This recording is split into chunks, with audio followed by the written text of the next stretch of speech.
Here are all the things you need to make this coffee pudding. Okay, so time to make the two milks and creams essentially that go into the coffee pudding. The first is a coffee milk.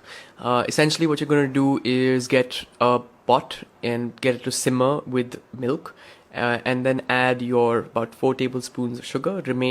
Keep 1 tablespoon for the cream, and then also add the coffee powder into the mix, and then just keep on stirring.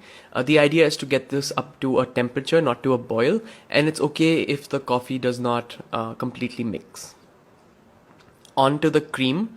Here, essentially, what you're doing is roughly mixing all of your ingredients together. Nothing is a pure science here. Essentially, what you're doing is adding the tablespoon of sugar, mixing it really, really well, and then as you mix along, you can also add the liqueur. Mix well, and then you're done. Time for assembly. Swipe along to get the next part of the recipe. Now, this is the time for the best part of the recipe, which is the assembly. So what we did here was essentially make a stack of the milk soaked biscuits and then added the coffee soaked biscuits on top, and we're just going to make alternating layers of that.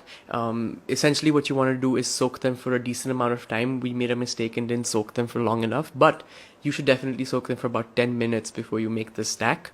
And essentially all you're doing is stacking it all together and then adding the liquids in the crevices.